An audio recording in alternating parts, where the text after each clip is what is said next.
Good morning, everyone. We're so glad you're here. Happy Friday. I hope you had a nice holiday weekend and that you're looking forward to a great weekend coming up. In terms of the screen, we're just seeing now May, right? I just want to make sure that this is working well. So I deeply appreciate our guest, May Snowden, being here today. Thank you so much, May. We're in webinar format, so please do introduce yourself on chat if you would. And I just want to explain briefly for those of you who aren't familiar with Purse Power. Purse Power is working to help women use their massive purchasing power to drive positive change. We believe that women who make 80% of all purchasing decisions, if we would choose to buy from the companies that actively promote women, and we could create a funding stream for battered women's shelters in the process, that we could shatter glass ceilings and change lives. So that's what we're trying to do.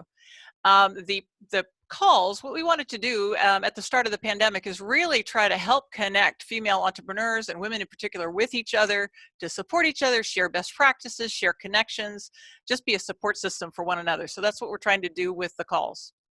I just want to give a shout out real quick to our special guests, whether I've got board members or shareholders on the line. Thank you for being here. Sure appreciate it. And this is the meeting flow. So I'll introduce May. We'll share your comments, please, via chat. And again, I would love for you to introduce yourself on chat. And you can also change your participant names if you want to. You can click on your own name and you can adjust it if you'd like. You can use your Twitter handle or whatever, so everybody can find you. And we're going to have questions later on in the broadcast. If you would go ahead and write down your questions as you have them, and then we'll do it through the Q&A bar on your screen. Okay, so May and I have known each other for a long, long time. We worked together back in the day. And she was a national leader on diversity and inclusion even back then. I remember you being the one everybody looked to for best practices. And I thought that was wonderful. I was amazed by you.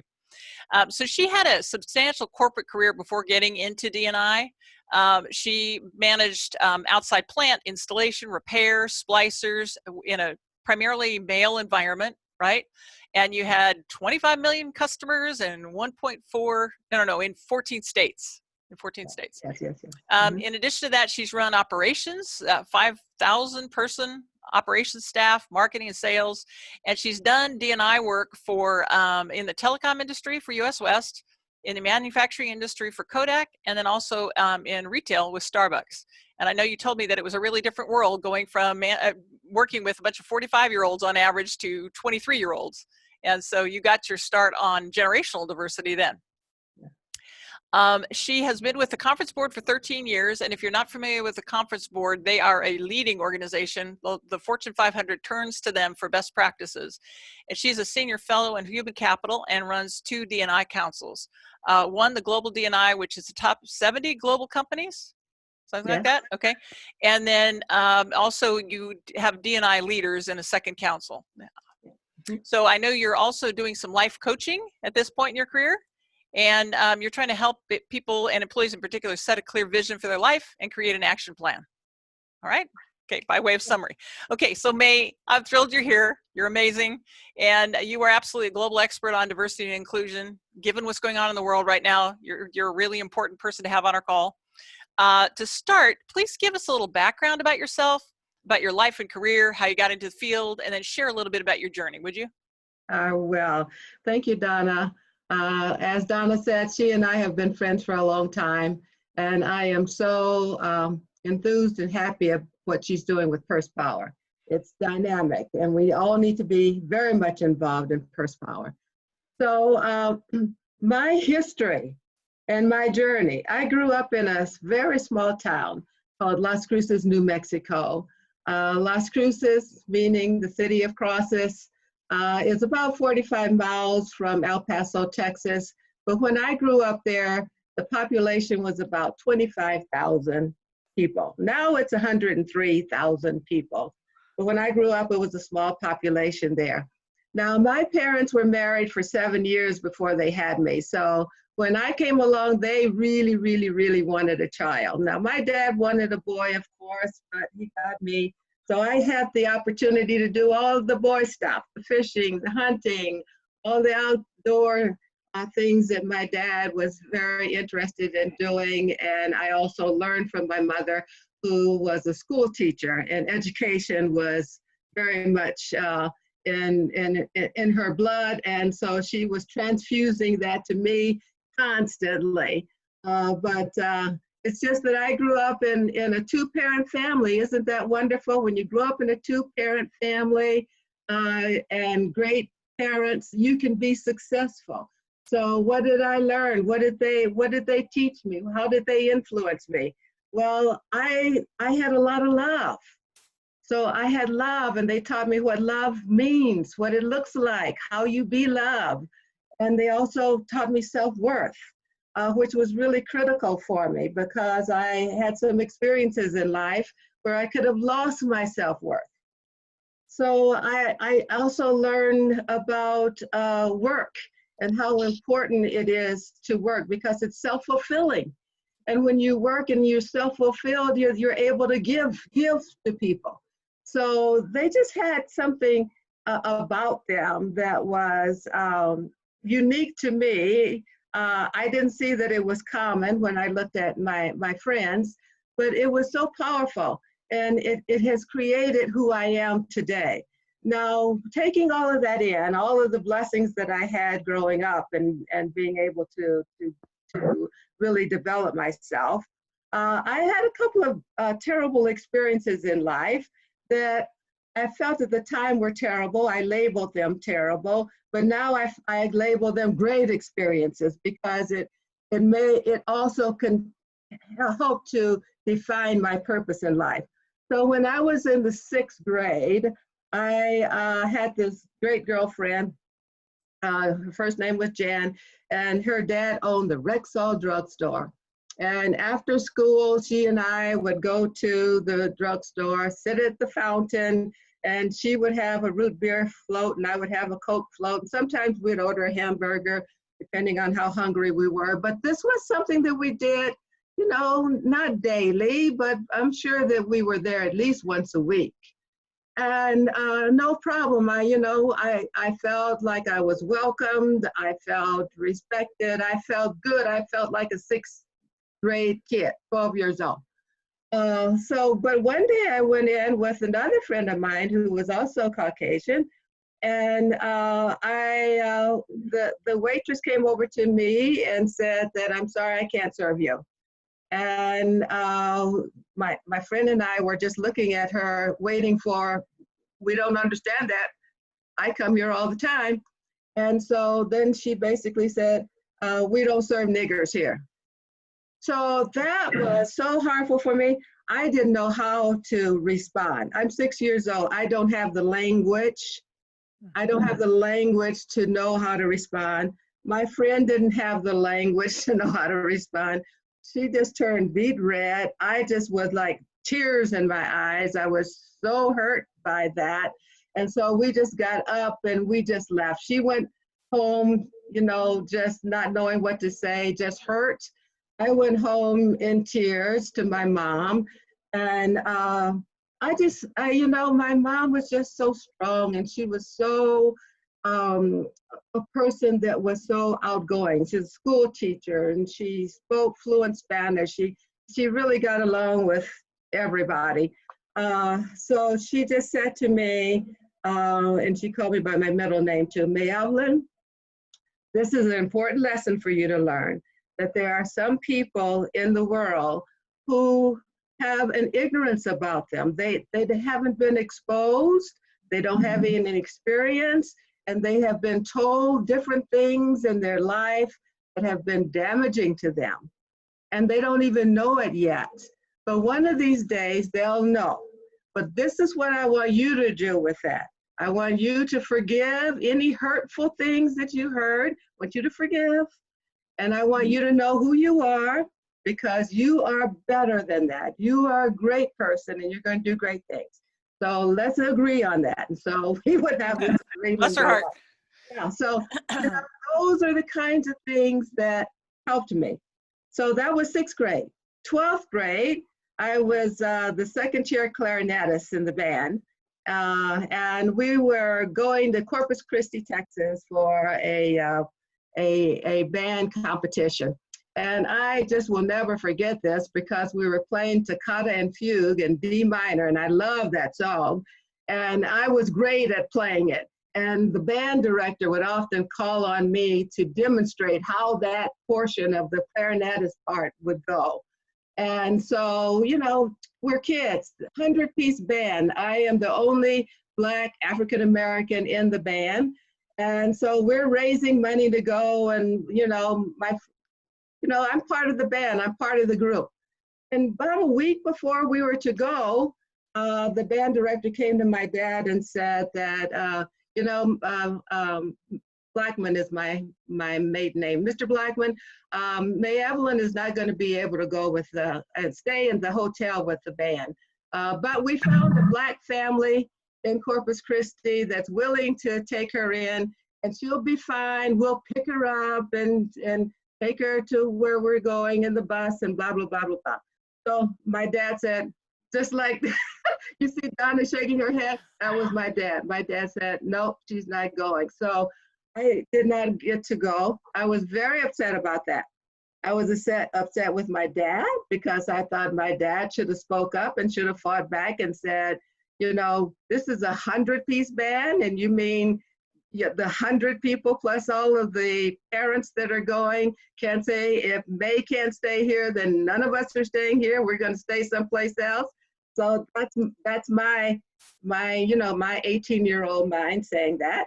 And I was also upset with the band director because he didn't stand up and do anything. And so that was very, very hurtful. So I had to, really get over that. But, those two incidences caused me to say that exclusion is very hurtful, is very harmful to people. And it can cause all kinds of issues amongst a person, health issues, mental issues, emotional issues, all kinds of issues. It's very hurtful.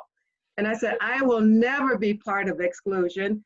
And I'm going to focus in on, that's going to be a value of mine. My value is inclusiveness. My value is for everyone to have an opportunity and to really focus on inclusion. So that's who I am, and that's how I got to be who I am. Wow. Thank you. Thank you. Wow, that's a powerful story. I think the people that Caucasians are not aware of how that feels. I'm very powerful. All right. Yeah.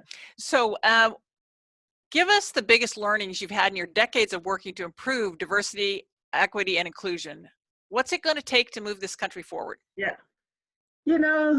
That's a great question. That's a great question. Well, these are some of the things that I've learned. I have learned that underrepresentation of women and people of color is not because they're not available. That's not the reason. And it's not because they're not qualified. That's not the reason. And you've probably heard that. That's not true. So take that to be truth. If you recruit where women and people of color are, you're going to find the people that are qualified for your positions. All right? Yep. The other thing that I have learned is that without a clear vision, with values around the vision and guiding principles, this is how we're going to operate. This is how we make decisions around here. Then leaders and employees don't know what to do, and they're not committed to diversity and inclusion. So I find a lot of visions in corporations that somebody put together, and it looks beautiful, but it needs to be really taken under consideration word by word by word, so that when I look at the vision, I see pictures, because people think in pictures. People don't think in words. We like to, in companies, we like to put up words here, words there. We write things out to express ourselves about how we feel. But people think in pictures. When I ask you about your refrigerator, you don't think REFRIGE. No, the picture of your refrigerator comes to your mind. Yeah. So the vision has to be in pictures for people. And I don't see that. That's a huge, huge lacking. Consequently, the leaders don't know what to do. The employees don't know what to do. Everybody has their own thoughts, and most of the thoughts around diversity are probably not right. Okay, So, so May, yeah, so we've got business owners here, and we've got some people that are inside corporations. Um, Having that vision, gosh, inside an organization is one thing, and yeah, maybe you believe that you have to start there. There's yeah, also this bigger picture of the nation as a whole. right. Any thoughts about that in terms of having us all have the vision around how to do diversity and inclusion and equity here? Yeah, we have a great vision for the United States. If we just look at it, u pluribus unum. Mhm. We are the united, unity. Unity means one. Of all of the states, of all the 50 states, we work as one. Mm. So we already have that vision, but people don't see the vision. We need to break that down. Mhm. We need to be able to see that in pictures. How does that look when you have a diverse community? When you're looking at people of differences, how are we going to be a one? And it's the same thing with a company, because we want to be, your diversity strategy is all about your people. It's all, how are we going to be one? So it's not different. And some of the business owners that we have on here, focus in on what your vision is, because it's really important for small businesses to be creating an inclusive culture within your business so that you can thrive. So describe that for me. What does an inclusive culture look like inside a company? And then if you wanted to create one, what are the steps you take to create one? All right, okay. All right, so when you think about inclusivity, you're really thinking about the behaviors that you want people to have within your organization. And behaviors are actually created by the leaders. So I see that one of the areas that we seem to be missing is a clear focus on our leadership and the behaviors that we desire from them. And that means then that when we're hiring new leaders, managers, anybody that's managing people into the organization, we should have some clear behaviors that we have determined that we want to interview these people to determine if they have those. I don't see that happening. So we bring people in without looking at, will do they have the behaviors that we want for an inclusive organization? Okay, so let Very me ask. important for that one. Okay, go ahead and ask that question. No, no, what I was going to say is, we're both former HR people, and finding that out in the interview process in a legal way, what kinds of things would you be asking people to suss that out, to assess that? Well, you would give them, ask them for their experience in being a diverse group of employees. Mm-hmm. Ask them for that. You can also ask them a question around set something up, give them an example. This is the situation that you have, and include some things in there that you want to see how they would work the situation and how they would come up with their outcome and how would they utilize the different individuals within that group that you've put in that group that now they're supervising. So you have almost like a demonstration interview process rather than just single questions. So there are different ways of doing interviews. And also make sure that you have a team that's doing the interview and that the team is diverse. Oh, that's good advice. That's really good Yes. advice, because they're all going to look at things a little differently. Differently. They'll look Okay. at things differently. Yeah, so culture is very critical. And I think it's really important that you understand that it's the things that the leaders pay attention to and what they expect and what they reinforce and what they reward. All of that builds your culture, because that's what people are looking at. What is the boss paying attention to? I better pay attention to that. What are they rewarding? Well, that's what I should be rewarding. So that's why it's so important to focus in on leadership. And that's a really good point, because a lot of people talk a good game, but Yep, they're really watching you. What are you actually doing? that's Yes. right. That's Yeah. right. They're Yeah. watching you. Yes. Okay. All right. So purse power is politically neutral. We don't want to exclude anybody, and we absolutely Mhm. want to make sure that we include our male allies. Yes. Um, right now, it's very important that we have some constructive conversations about race that Yeah. take us to a better place, rather than devolving into name calling or negative conversations, etc. What are the most important things we need to be talking about, and how do we talk about them Uh, with each other?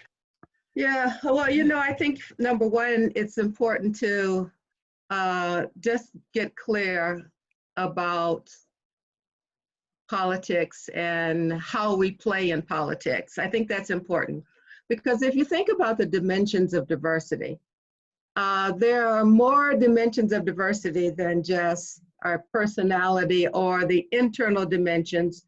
And the internal dimensions are the things we talk about all the time. It's our gender, race, ethnicity, national origin, all those pieces. We talk about those a lot. But we don't talk about the other pieces, the external dimensions of diversity. One of those is our political beliefs.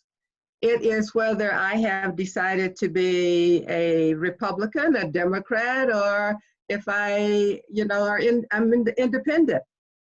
That's part of who I am. That's part of my dimension of diversity. Mm-hmm. And when we don't want to talk about that, that's like not wanting to talk about racism. That's another thing we don't want to talk about. So we need to learn how to talk about it.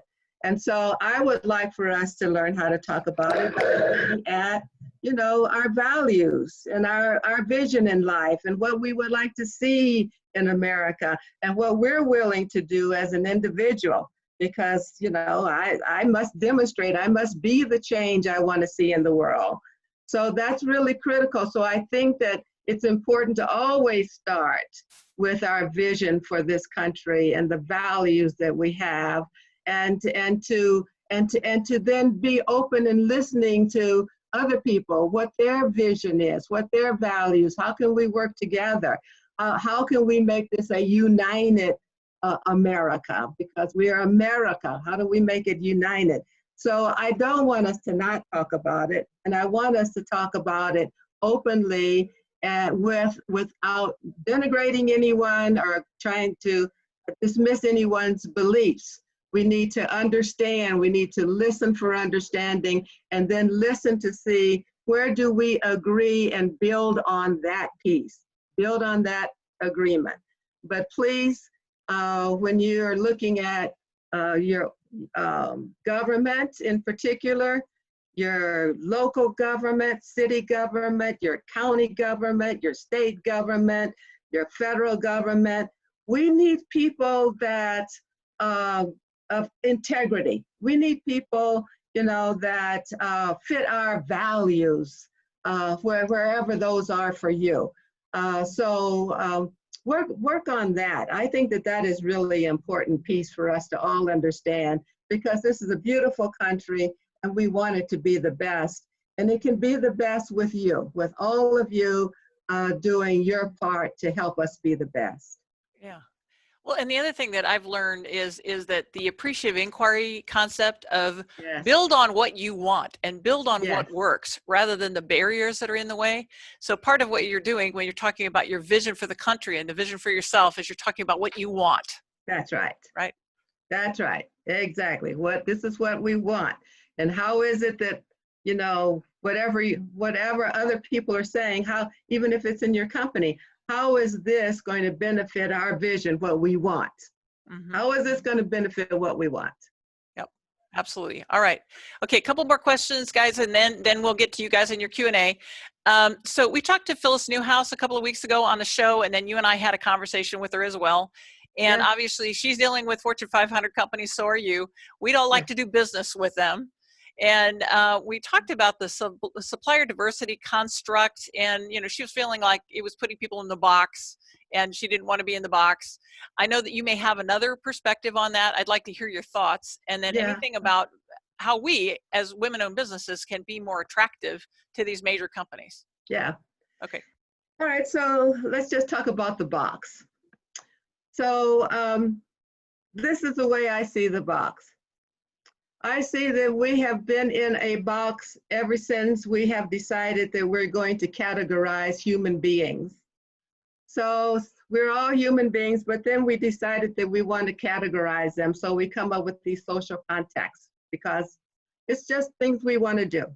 It's not biological, because if you looked at DNA and biological issues, we're 99.9% the same, all human beings, 99.9% the same. That 0.1% difference gives me a little bit more color in my skin, makes my hair a little bit more tighter, but that's about it. That's about it. So, okay, so now we got the social context of, we're going to have, let's have some Caucasians, let's have some Mongoloids, let's have some, we just broke them all down, and now we have all these boxes, and when you do your census, you'll see all the boxes that you have to check off. So now we're putting people in boxes. That's part of the system. The boxes is part of the system. So when you take a look at your supplier diversity, there may have block boxes in there. When you take a look at who's underrepresented and who's overrepresented, who's just right, there's boxes in there. So yeah, we are in boxes, and people have been fighting against those boxes. I know the younger generations don't like it. I know that the mixed kids don't like it. My grandkids are mixed, and they don't like being in a box. So young people don't want to be in a box. Mm-hmm. So I hear that. But that is basically how organizations are looking to be fair. That's what they're doing, look to be fair. They want to know the representation of women suppliers, business owners, minority suppliers, business owners, people with disabilities, all of the different groups. They want to know what % of that is with the majority suppliers. What % is that? And then they want to make sure that they equally divide up what they call their pie with everyone. So that's kind of the system we're living in. Work with it the way you can work with it. Work with it and do your very best, because great businesses, you're going to get great business. You're going to get business. It's going to come to you because you're going to attract. There's this vibration that you're going to have as this excellent leader and this excellent business with quality and quantity dynamics and ability to communicate well. You're going to be the one that it's going to be like a magnet. So don't worry about the box. That's what I would say. Don't pretend like the box is not there. Just go for it. But take advantage of it if you can, right? In terms of the amount of business being set aside. So guys, that's just right. For reference, the government sets aside 5% of its spending for women-owned small businesses, and we'll have somebody on the show to talk about all of that, because there's a lot of change going on right now in that area. Okay. Yes. All right. I want to ask you this, and I realize this might be a touchy question, but I'm going to try to ask it because I really want to know the answer. There's a lot of energy, both positive and negative, around the phrase Black Lives Matter versus All Lives Matter in this country. There's a big discussion about that. And I think that there's a different meaning to the communities about it. And that's why we're having some of the difficulty. Can you give us some insight on what that phrase means to the Black community, and any nuances that we might not understand? All right. Well, let me just tell you how it feels for me. Yeah. Because I can't speak for all Blacks in every community. But what this means to me is that over 400 years now in the United States, Blacks have been dealing with institutional racism. It was created when Blacks were first brought over to be slaves, and it has continued through Jim Crow, through the civil rights area. It continued throughout. And it's hard for people to see, it's hard for Caucasians to see when you're not experiencing the institutional isms that are going on. When you come up against an institutional ism, like some of the women have that are business leaders, you know what it feels like. and you know how difficult it is to overcome. But we have been dealing with this for over 400 years. Mm-hmm. And we've had all kinds of different waves. Martin Luther King was great. But even before Martin Luther King, we had different people speaking up and writing and trying to get change. So the way Black people feel is that over 400 years and nothing, we're still in the same situation. It's so difficult to overcome the systems, to get out of the structures that we have been put in, and we don't have a listening ear to others. Don't seem to understand our hurt. They don't want to even talk about our hurt. They don't want to talk about it. They don't want to, they never ask me. So we're feeling hurt. And we're feeling that we're not saying that only Black lives matter, but we're saying that we really want you to understand, and we really want you to believe that our lives, Black lives, do matter, and they matter to you. Yeah. They matter to you. Mm-hmm. And so when you say that Black lives matter, then that becomes a consciousness for you. And then that becomes something that you're now going to be aware of in everything. You're going to be aware of it in the healthcare industry.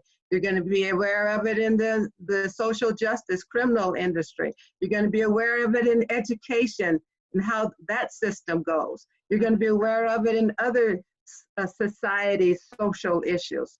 All the things that relate to the institutionalized issues of racism. You'll be aware of it once you say Black lives matter to me. Then that doesn't mean that all lives don't matter to you, but Black lives do matter to me, and we want to see change here.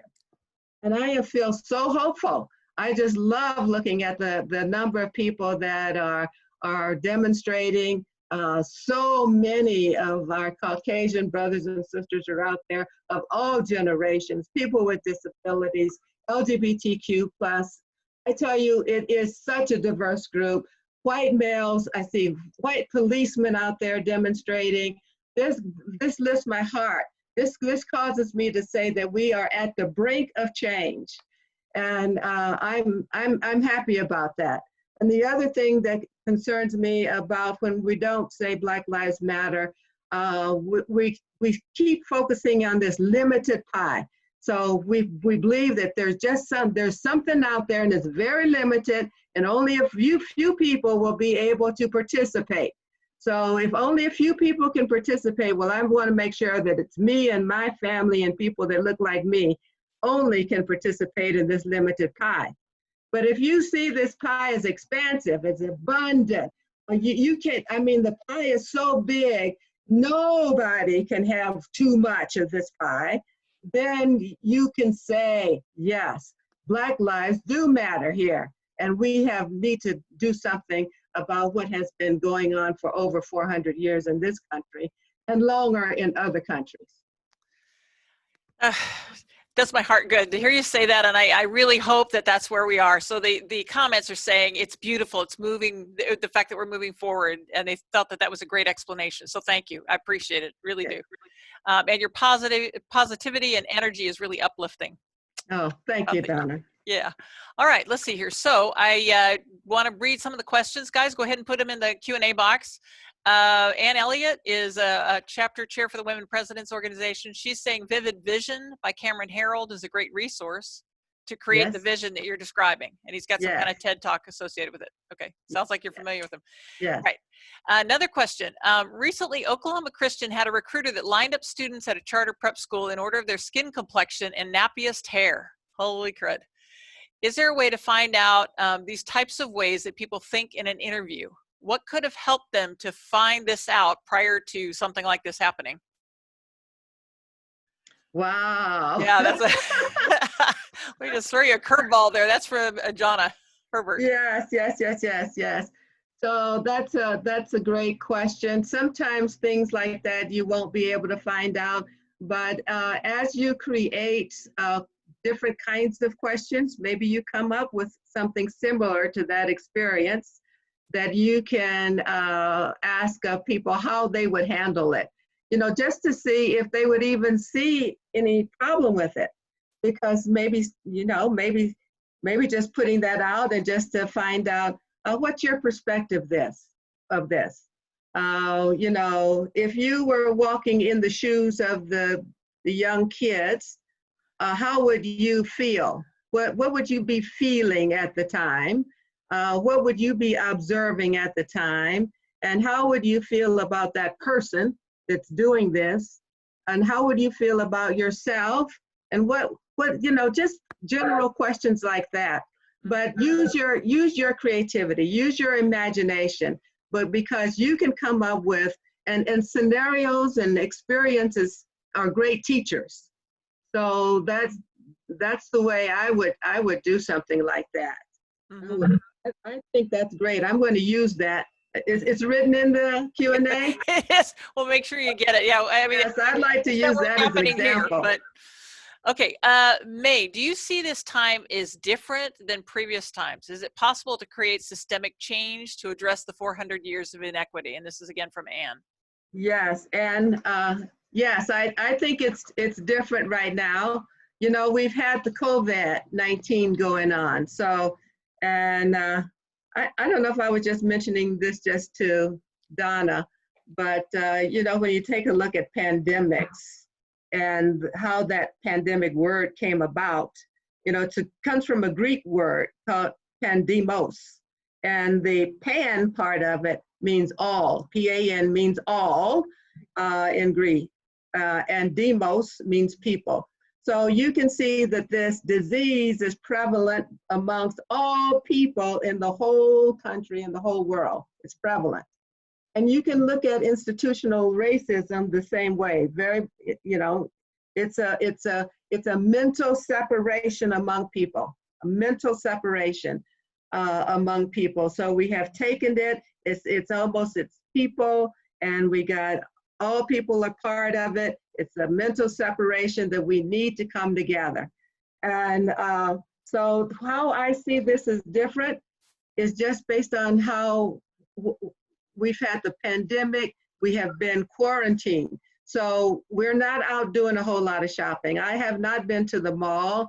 I have been at home. And so now I see things. I'm more aware of what's going on.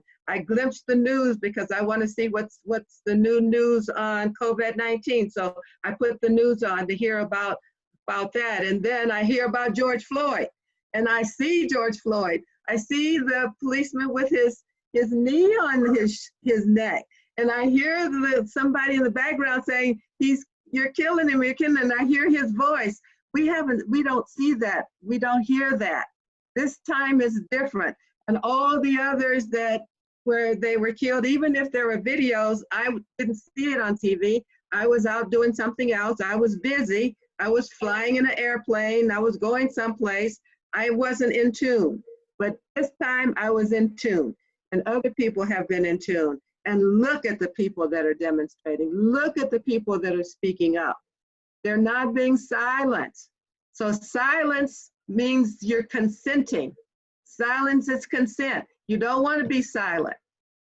So I think this is totally different, Anne, and I hope that you support this because it's going to take us women. Women can change the world, and we will change the world. And that's not saying anything against our brothers because we need our brothers. Men and women working together make a very, very strong world, and also in companionships and also in your peer groups. So you want to make sure you have diversity of genders in your groups. So, but we women, let's not step back. Let's not be insecure about who we are, because we are created to be strong. We're created to nurture. We're created to develop. We're created to teach. We're created to be, to show the way. We're created to show the way. So please, women, join us in this major area of change. Oh, I couldn't agree more. Couldn't agree more. All right. Nancy Solomon is saying, do you recommend White Fragility and How to Be Anti-Racist? White Fragility is a good book. Okay. I have not, I don't know if I've read the book, How to Be Anti-Racist. Is that by the same author? I don't know. Yeah. If it is by the same author, it would be good. Oh, and Nancy says, no, it's not by the same author. But there are a lot of really good books on racism that would be good for you to read. And I'll make a list and send it to Donna, and she can get it out to you. But just knowing the history, I think of our country and how institutionalized things are and how we can break those down are really going to be important things for us to take a look at. Absolutely. Absolutely. Just for reference, Sandra Nafee is one of our investors, and she's saying the Black Lives Matter to me quote was very meaningful to her. It was to me as well. Thank you. Yeah, thank you very much. Thank you. Let's see here. Any other questions from you guys? Give it 2 seconds. Okay. All right. So what are the most crucial things you want people to have learned from you today? I'm going to switch the order. So what are the most important things for people to have learned to you? Yeah. Okay. All right. I think that we can do this. I want everyone to believe that this is something that can be done. And we have been given a lot of years to get this done. But we're the people. We are the people right now, because, you know, generations come in, they have different perspectives in life. They have different worries in life and a whole different focus. But this generation, all of us, all 5 generations that are here today, we are the ones to do this. And I think it's because we're more enlightened, we're more aware, we're more in tune, we can see more things going on. You know, my parents didn't travel very much except to go visit their relatives. But, you know, I've been everywhere. I've been all over the globe, basically, you know, over the world. So this is a whole different generation of people. And this is the generation to do this. So yes, that's the one thing I want you to know is, yes, we can do this. Don't be afraid. You're going to make mistakes. I make mistakes all the time because we're humans. Humans make mistakes, but that's the way we learn. If we're fearful of making mistakes, we will never, never learn and we'll never grow. So please feel free to make mistakes and feel free to say, I'm sorry, I didn't mean to say, I didn't mean to offend. I'm sorry, I'm learning. And guess what? You're going to be forgiven. Very good. Very good. Okay, so let's see here. I've got Nancy saying, are you exhausted as well as excited? Yes, I'm exhausted. I'm exhausted. I'm sure everybody and their brother is coming to you right now for advice. I am. Thank you, Nancy. Yes, I am exhausted, but I'm not weary. I'm not weary, and I know what I need to do to generate my enthusiasm and to generate who I am and to be able to be there for people. So yeah. Thanks, Nancy. Now's a really critical time. All right. So what are the top things that you want us to do after leaving this call? You had four things I think you wanted us to do. Yeah, these are the 4 things I want you to do. Number 1, I want you to get some exposure around people who are different from you. You know, in Las Cruces, there were the large population was Caucasian, and then Mexican American, then Native American, then African American. So I was the tiniest number in the tiniest number of people. If I wanted to play, my mother said, you're going to have to get out there and learn how to play with different people, different cultures, different people speaking different languages, eating different food than you do. So I didn't like it because I didn't see a whole lot of people that looked like me. But guess what a blessing that was, because I came up learning different cultures, being able to get along with different cultures and loving different people because I saw everybody as human beings. So I want you to get exposure. Sometimes in America, we have these little groups, these housing groups. It's only one kind of people in these housing groups.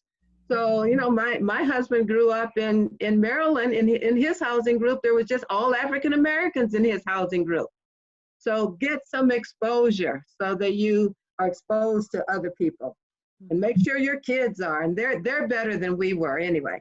And then experience. Sometimes you can get exposure because you say, well, I see people on TV, you know, all the ads, everything seems to be so diverse on TV.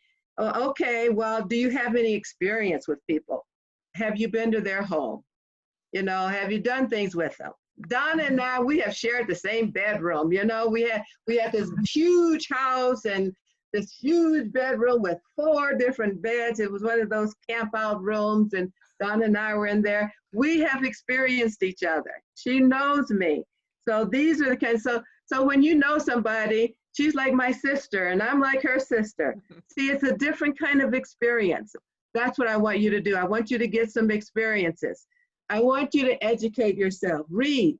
I'm sure there's going to be several books on the chat list, and then I will give Donna some additional books that I love and that I read.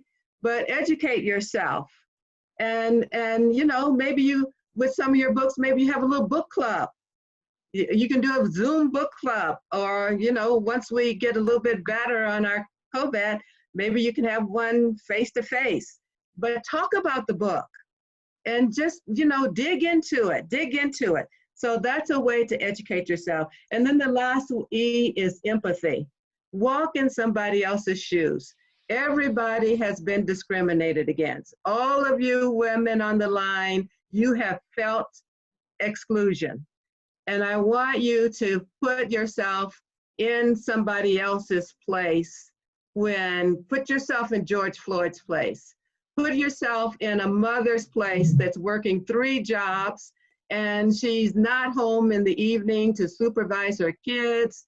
And, you know, she's hoping the kids are doing what they're supposed to do, but she's doesn't know, because she has to work 3 jobs to pay the rent and buy food and the other expense. So walk in her shoes a little bit before you criticize. So all of those kinds of things, exposure, experience, education, and empathy are things that you can practice one step at a time. You know, to get to Mount Everest, you can get there one step at a time. So let us do this. Let us do this one step at a time, one person at a time. Don't try to boil the ocean. Just do what you can do with a positive attitude, and don't be fearful about making mistakes. Perfect. Thank you very, very much. Anything else to add? Do you have anything else to add? I don't have anything to add. I just want to let everyone on the line know that I really do appreciate you taking your precious time, because time is one of the qualities and values that I know business people have, that you have to manage your time to be successful. And you have given your precious time to this hour with Don and I appreciate that. And I just want to let you know how important you are to society and this world, because you're change makers. And thank you for being a change maker. Absolutely. All right. So people are valuing the time they spent here. I'm getting a lot of positive comments. I also wanted to give you a chance to talk about your life coaching business just briefly, if you'd like to. All right. Yeah. Okay. All right. So I have, based on what I have seen in organizations, because people make up your organizations, and people have visions. They have dreams in their life, and oftentimes their dreams are not real clear to them. And sometimes they just say, well, you know, I had this dream that I wanted to do this, or make sure that my kids had this or that or the other. But I've kind of given up on that because of circumstances. I'll never get that. I'll never do that. So they have a lot of hidden, dismissed things within them that that maybe that's what they're here to do. You know, that's an important part of who they are and why they're here. When people are living their dream, and all of us, if we live one more day, we're going to have a certain amount of health. Health is important. Our relationships are important, our personal relationships, family, our colleagues, relationships with our neighbors. Relationships are critical with our employees. We're going to have some kind of relationship. We're going to have some kind of career. We're either going to be working at a job we don't like, or we're going to be working at a job we like, or we're going to be working in a company that we really want to see to be successful because we think if they're successful, we're going to be successful. All of that is important to people. Their time is important. What they're doing with their time, you know, outside of work. So all of those are important to everybody. So I have decided to really focus in on that because I think when people feel good about themselves, then they are going to have a whole different perspective, a different vibration about them that is going to be something that businesses really want. They want to keep them. They want to promote them. They're going to be providing excellent work and helping to build the business. And we have kind of lost that as a business. We don't think about our employees that way. And so I've decided to start focusing on that, whether businesses want to bring me in to help their employees, or just individual employees can also contact me, because that's part of my purpose, is to help people live the lives they love.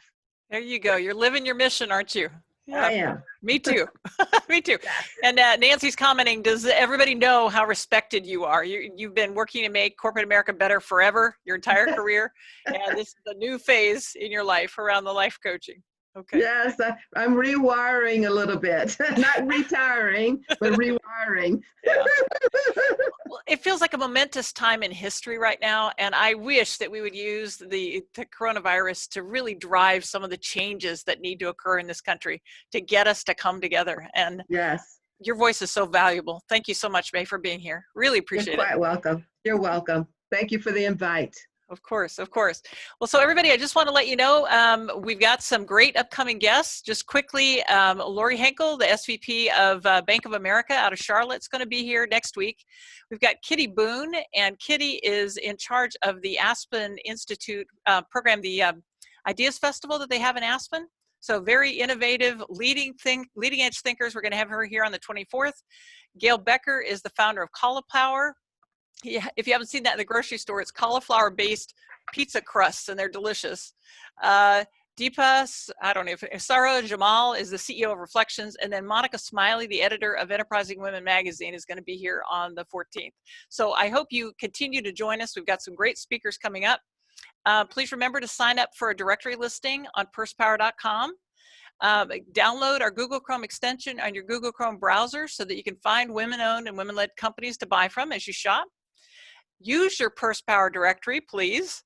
And please like and share our social media pages. We're doing our very best to bring some of the leading thinkers in the world to these programs, and we would love your support. Please let your friends know about this. Let's get some more people joining us. And then finally, I just want to remind everybody, you know, Purse Power, we have it. Let's use it. Use it. Thank you for being here, and we'll see you next week. Stay safe. Bye.